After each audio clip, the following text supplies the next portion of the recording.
And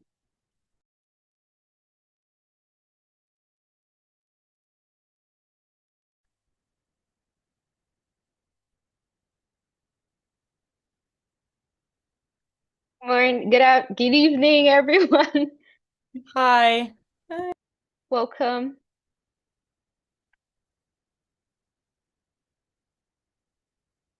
Please type in the chat your school email so I could take attendance.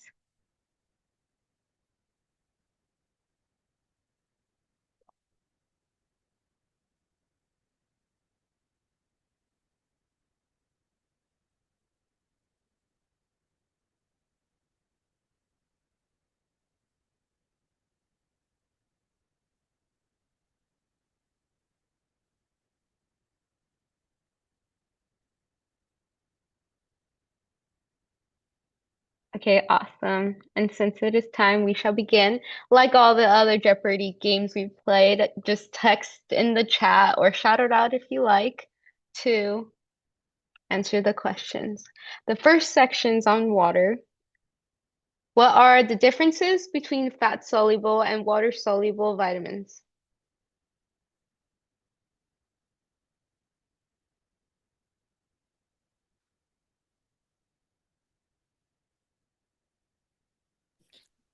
Um, oh yeah, the fat soluble ones dissolve in lipids. Yes. And now I lost the chat. Give me a second.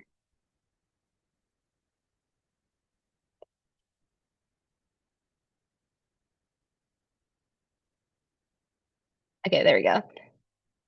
Yes. Fat soluble dissolves in lipids, while water soluble dissolves in water. And this property that these vitamins have help determine how they're stored in our body. Fat soluble vitamins, they are stored in our body, so they're not readily excreted. So if you consume a lot of it, it could build up and cause toxicity. And vitamin A is the most common example. Water soluble vitamins, you consume a lot of it, it will get flushed out in your urine. So it's lower levels of toxicity since your body readily gets rid of it, but that also means you got to consume more of it.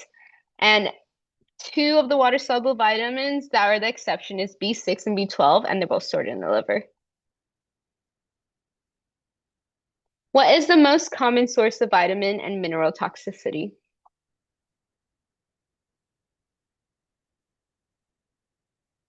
Supplements. Ding, ding, ding. Correct. Supplements, as we talked about before, are unregulated in the US. So people could just walk into a grocery store and just like buy whatever they want. And based on the recommendations that is untested and unregulated on the bottles, um, it could easily build up and harm them.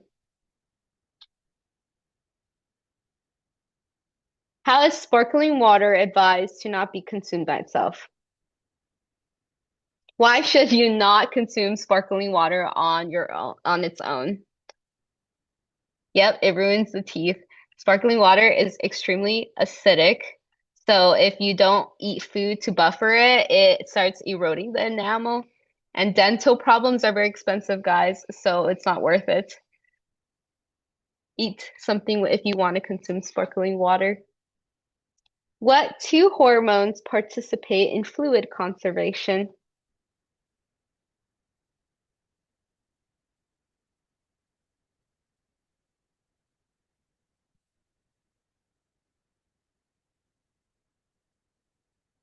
And how do they participate in fluid conservation?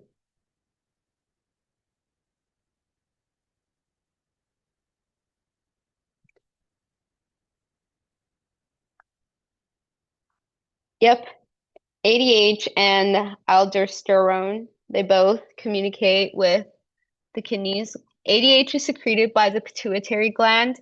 So when there's solutes, a high concentration of solutes in the blood, it tells the kidneys to reduce water excretion, which increases blood volume.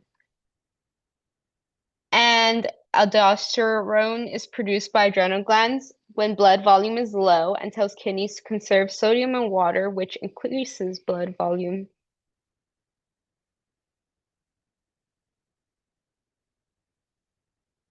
What is hyponatremia?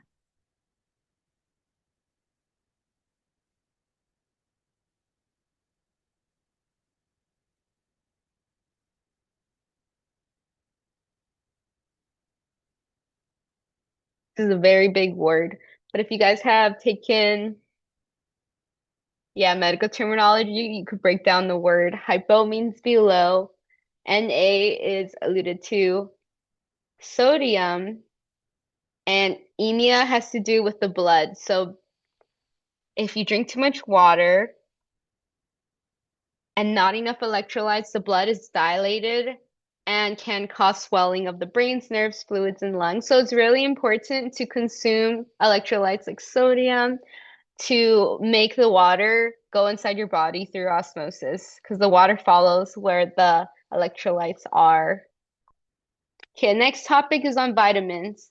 What are the differences between retinoids and carotenoids?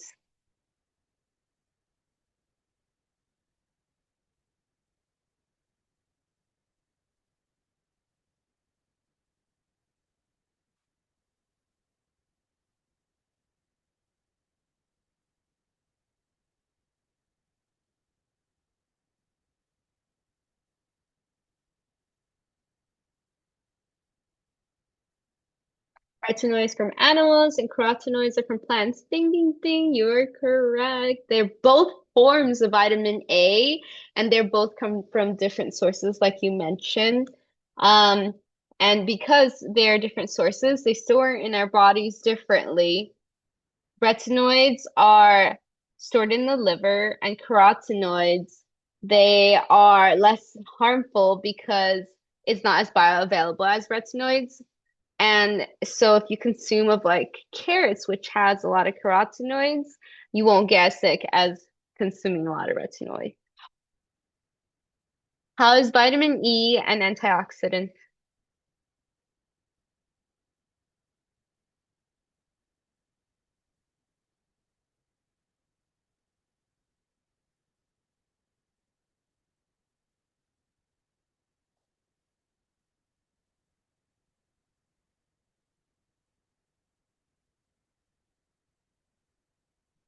Vitamin E is a donor. It has extra electrons or hydrogens.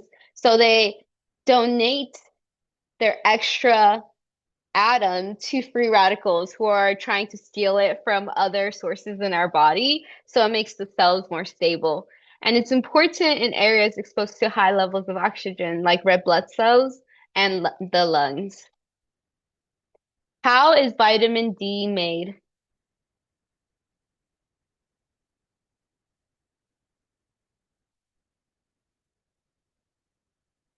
Yeah, we make it ourselves. As you know, there's the saying that if you need more vitamin D, you go in the sun because there's the vitamin D precursor in our skin.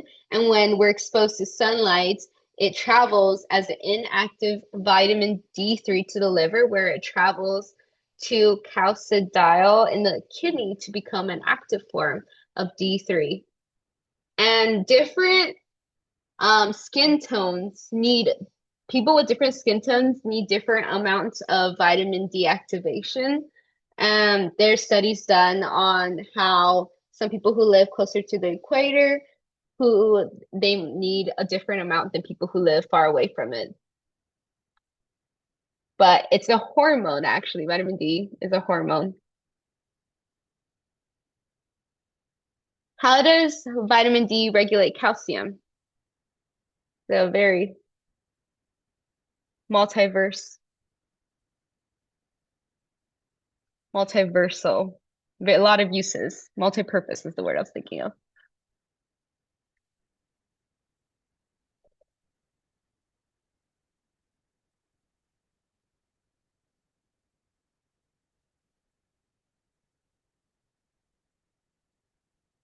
It promotes absorption.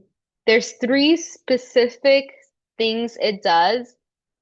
It number one, it increases absorption of calcium in the small intestines. And number two, it decreases calcium excretion in the urine. So it tries to retain more of it instead of letting it get excreted. And number three, it increases the osteoclast activity. And osteoclasts are bone cells, and it causes the release of calcium from bones into the blood. Our blood has 1% of all of our calcium storage. And if you guys have taken physiology, you'll know that calcium is super important in like muscles, like how they work, how they move. And if your 1% of calcium storage is used up, it will start taking it from our bones. And our bones need the calcium for their strength and structure. So vitamin D helps encourage that behavior if we are out of calcium in the blood. What vitamins and minerals in grains are enriched when you remove bran, germ, and husk of a grain? Yeah.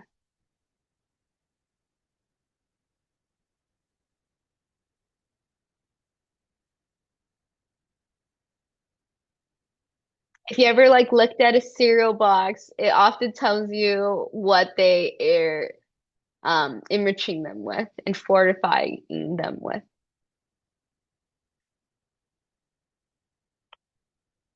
Riboflavin, niacin, folic acid, and iron. Those are the four. And enriched means when they want to make like bread or flour very homogeneous, very shelf stable, they take away these three pieces of the grain, the bran, because it's and the germ so it doesn't spoil because germ is a lipid and lipids go rancid more fast. So if they take it out, it won't spoil as fast. And the husk is for the texture because the husk is insoluble fiber, so it's like very rough and we can't really digest it.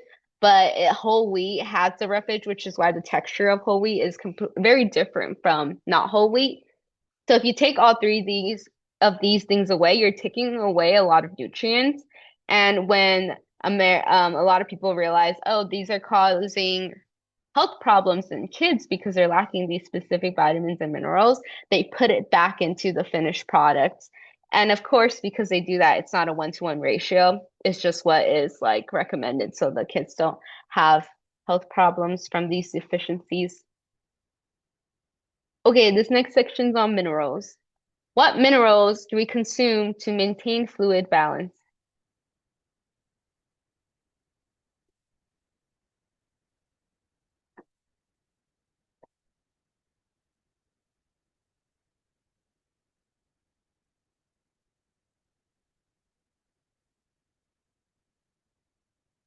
Primarily sodium, potassium, and chloride. Yep, sodium. And they're just super important in creating homeostasis and also how the concentration of these specific minerals, like we talked about earlier, how water follows where there is more electrolytes, and these are electrolytes, so they control how our fluids move in our body. How are minerals stored? This is similar to the fat-soluble vitamins.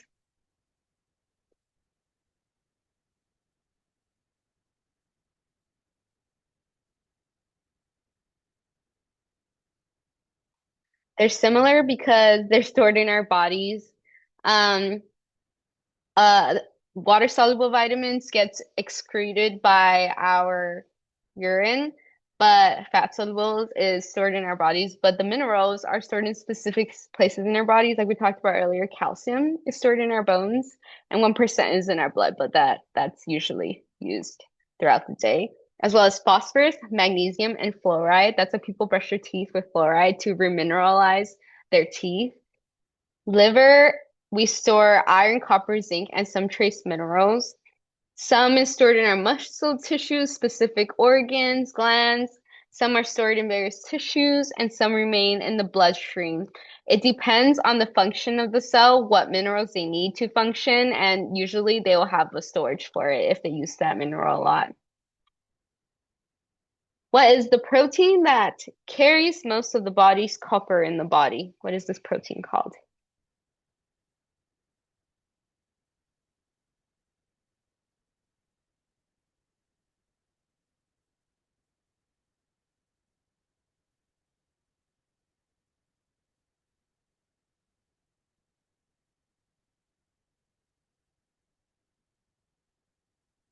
This protein is called ceruloplasmin.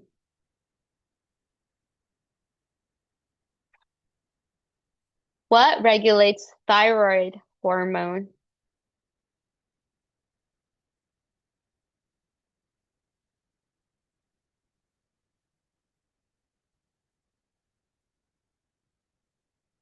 The hypothalamus.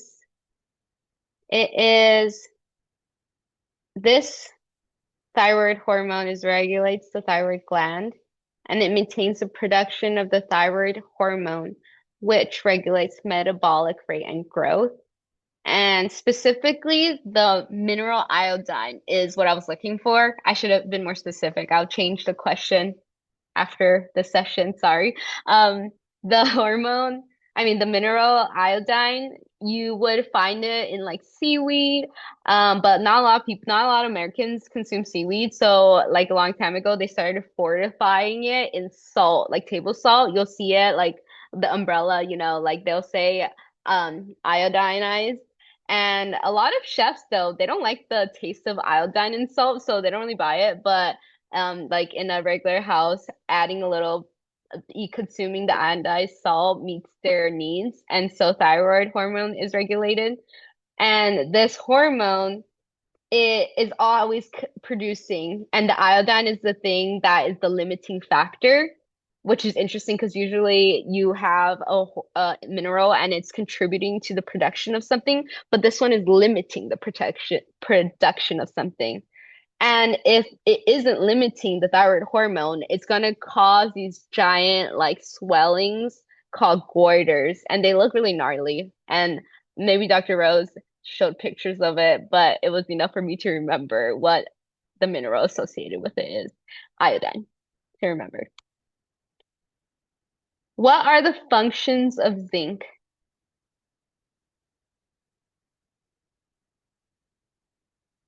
Zinc is so cool, especially if you're a college student.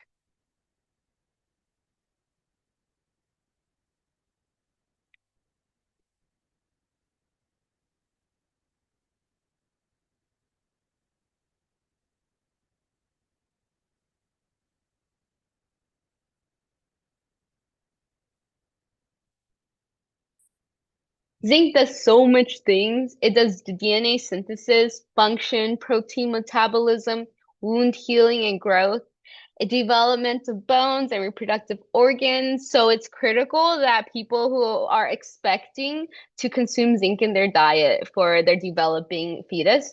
Um, it's for storage, release, and function of insulin, cell membrane structure and function. It's a cofactor in antioxidant reaction and white blood cell formation. So I brought up the topic of it's important for college students because it helps like with the metabolism of alcohol. So if people are drinking and they consume zinc, it helps with the metabolism of alcohol. Good to know.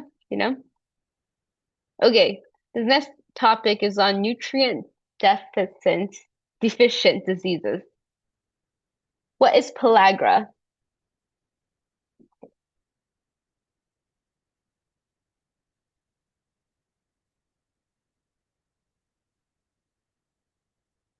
Niacin deficiency, nice.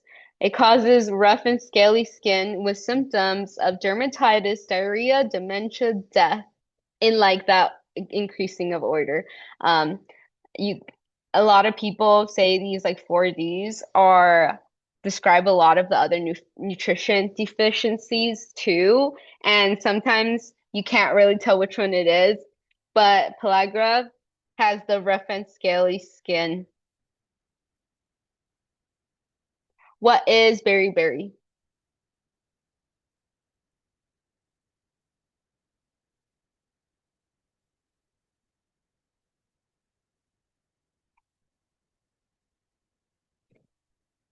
Thiamine deficiency.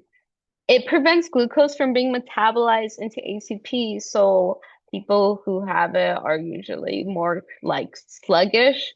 There's weakness, loss of appetite, irritability, tingling, and loss of muscle coordination. What is osteoporosis?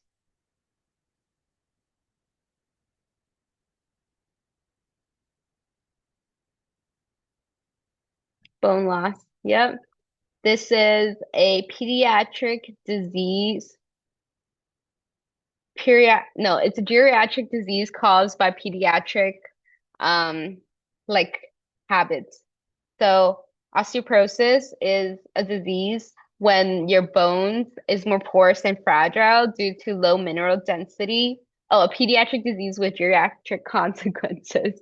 And that basically means as your bones are growing in your youth, consuming enough minerals to build the structures and the density um stops at a certain age. And then after a certain age, it will start losing, like you'll start draining it from your bones. And a lot of people who go through menopause um causes a loss of estrogen, which affects their bone density even more. And if people have a small build or like shorter in stature, it means they have smaller bones, and smaller bones means less possibility for storage, which is why this is a very common disease for women.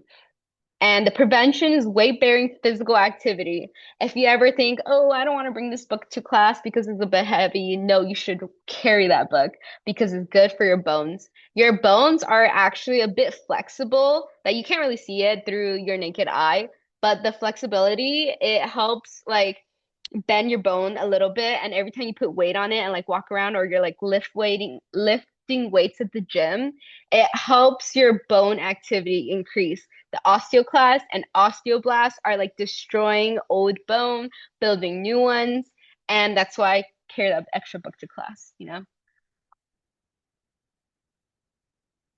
What causes scurvy? Scurvy, I always think about like pirates and sailors. And now like they're like losing their teeth and they like have like thinning hair and their skin is all patchy. And yeah, it's lack of vitamin C. But the image of all these pirates having it is enough for me to eat my vitamin C's. And it's actually one of the reversible like health nutrient de deficient diseases. I mean, to some degree, like if you have completely like far deep in this disease, it's not reversible, but early stages, reintroducing vitamin C into your diet could reverse a lot of these problems.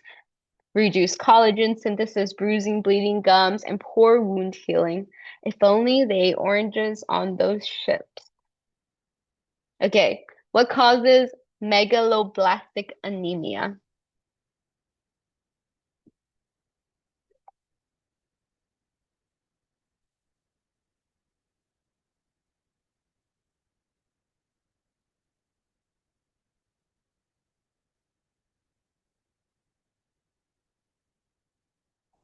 If you like break down this terminology, if you ever have a free time, you guys should take medical terminology, or it might be required for the path you're going to take in like nursing or something.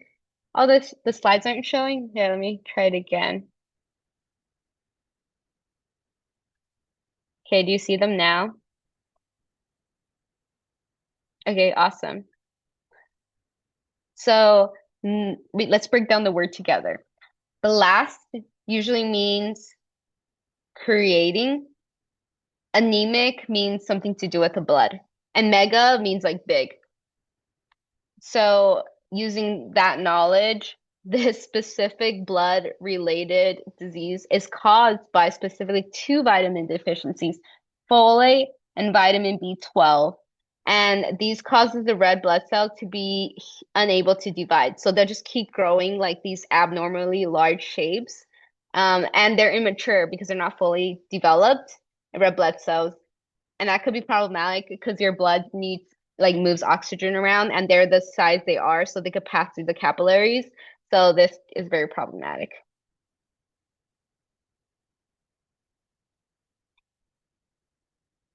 Okay, next section, fitness and sports intro. What is exercise? Because nutrition and fitness is correlated with each other.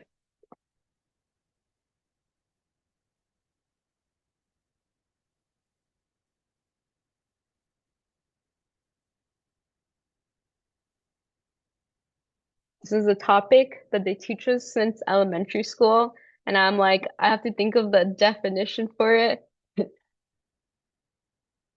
Yes, it's physical activities that are specifically planned, repetitive, and intended to improve physical fitness. So, like in elementary school, when they do PE for exercise, they do it every week, and it's like a specific activity, and you have to like run and laps and stuff to improve your health. That was the intention, at least. What is the FITT principle? What's it used for?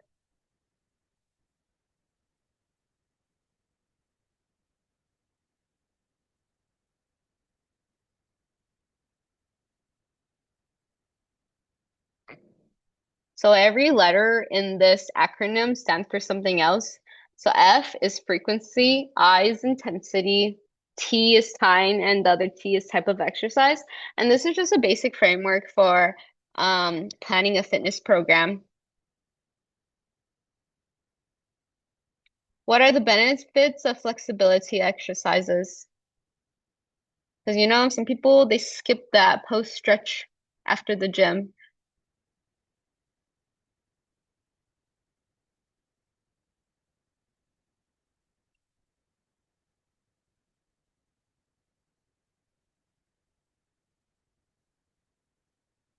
Improve flexibility. Yes, of course.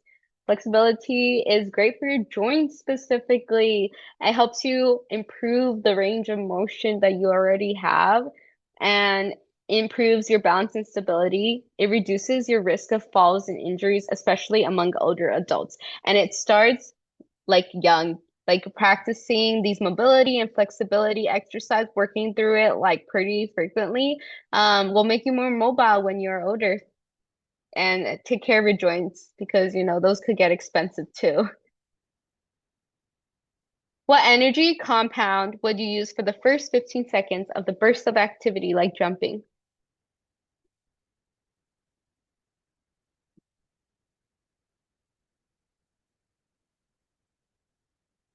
Lactic acid is not the energy compound, it's the byproduct.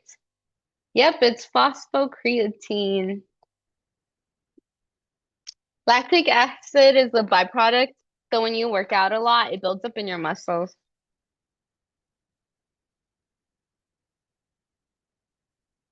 During heavy exercise, which macronutrient is metabolized primarily by skeletal muscles?